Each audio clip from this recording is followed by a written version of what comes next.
Hope you people are doing well. Have you done your homework? Hope so. Listen to all the slides carefully and keep yourself updated. In our last class, we have discussed about the skit, The Dear Departed. It shows how love, compassion and respect is being swallowed by greed in the society.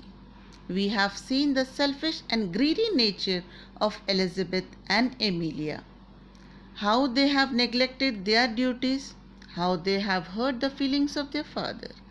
Emilia assumed that her father was dead, and she had immediately sent a telegram to her sister Elizabeth about the death of their father. Emilia was sure that Elizabeth would definitely come despite all the grudges she had for her.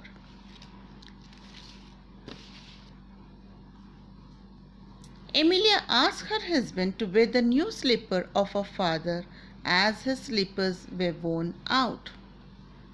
Henry said that they would be very small for him, but Emilia insisted as she doesn't want them to be wasted.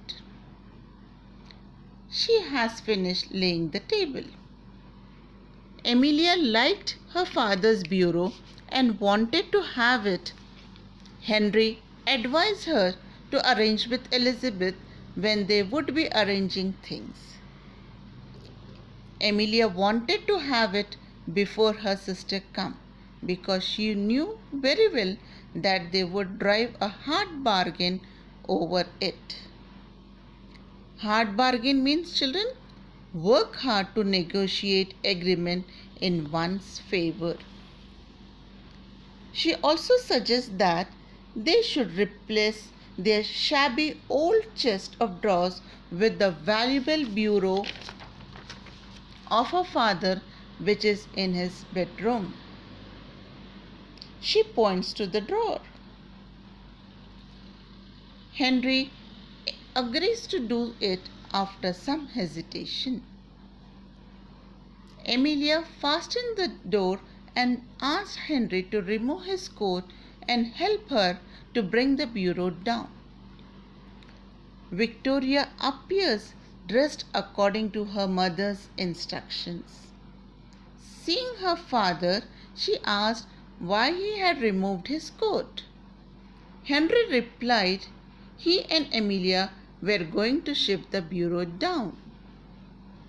Victoria asked whether they were stealing the bureau. This made Henry feel shocked. He replies that Grandpa has given it to her mother before his death. This morning? Yes. He was drunk this morning. Mrs. Slater appears carrying a handsome clock under her arm. I thought I would fetch this down as well. She put it on the mantelpiece. Mantelpiece means a self-projecting from the wall over the fireplace. As she put the clock on the mantelpiece, Victoria said that it belongs to Grandpa. But Mrs. Slater scolded her and said that now it belongs to them. Henry and Mrs. Slater, very hot and flushed, stagger in with a pretty old-fashioned bureau containing a locked desk. They put it where the chest of drawers was and straightened the ornaments, etc. There is a knock at the door. The knocking is repeated. We will stop here, children, today and continue in our next class. Now, homework. Take down the homework, children, and please write this homework in your rough notebook. Thank you.